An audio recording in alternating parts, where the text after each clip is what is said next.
Hello, everyone. This week's Parshat, Parshat Tisa. One of the main stories in our Parsha is the golden calf, a big sin of Am Yisrael. And I want to explore a little bit what exactly the problem with the golden calf, and I'll explain. Because for us, it's like one of the biggest sins Am Yisrael ever did. We know that Hashem almost wanted to destroy us totally, and Moshe kind of begged, don't do it. So we read the verses, and we see that from one hand, Bnei Israel really asking for a new God. Like it seems like they're looking for a new God. It says they're telling to Aaron, "Aseh lanu Elohim," make us a new God, because Moshe is on the mountain. We don't know where he is. And they said also after the calf is being created, El Elohei Israel, this is your God Israel. So from one hand it looks like, they have a new God. We just read the 10 Commandments like a few weeks ago. Lo ta'aseh lecha Elohim acherim. You shouldn't do any other God, right? So that's one problem. And also there's the thing of like, lo ta'aseh lecha pesach, like don't do any statue or something. So there's like 2 commandments there, basically a problem. But then from the other hand, we see like, there's something very innocent about that. Like in their move, they're like, Moshe went to the mountain, 40 days and 40 nights he's gone. They really didn't know. They just wanted something to keep working Hashem. And Hakuzari, Rabbi Yehuda Levi, even support that side. And he says, the problem wasn't even the fact that it was a statue, like the calf and everything. I mean, they really just wanted something to work Hashem through. He proved that because he says, Hashem also understand at that time you need to have something physical. This is why also we have Mishkan later on and like, we have things that represent Hashem, even though it's not, we want to work with them. So the problem, according to the Kuzari, was only that they did it without any command, without any someone telling them to do that. So when you do it on your own mind, so that's a problem.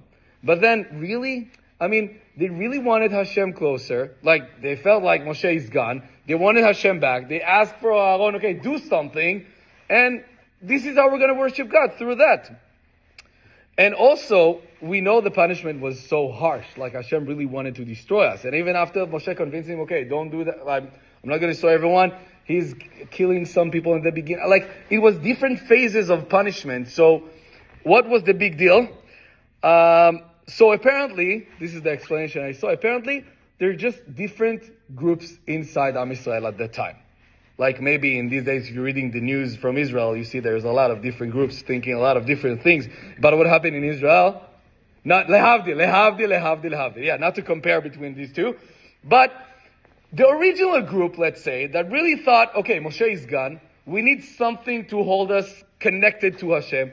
They truly thought, okay, very innocently, like in an innocent move, we're just going to create something. This is how we're going to worship Hashem. Moshe is gone. Okay, we need something else to connect Hashem with. The problem is there are a lot of maybe radical, maybe, other groups that took that statue, took that calf, and really thought, okay, this is our new God. This is how we're going to create something. So maybe the problem was that they really tried to say, okay, we got you, God. We know what you want. We're just going to find another way to do that. And maybe that's also the reason why we have another mitzvah, another commandment in our parsha, which is Para Aduma, the red calf, which one of the main thing about this mitzvah is no one really knows what's the reason. Like that's one of the mitzvahs, and no one knows why we're doing it. And the Midrash really connect between these two mitzvahs. It says, Para Aduma is the fixing of Chet HaEgel. And why is that? Maybe to show us, you know what? There's some things you don't need to understand. Hashem told you, don't have any other God and don't do statue. There's a reason to that. So when Hashem is telling you, okay, you can do that, you can build Mishkan, you can do whatever, A, B, C, to have a connection to Hashem, that's fine. But when it's out of your perspective, when out of the rules, just don't do it. Trust Hashem He's giving you the right direction. And I think maybe that was the problem with Chet HaEgel. Maybe. We're going to say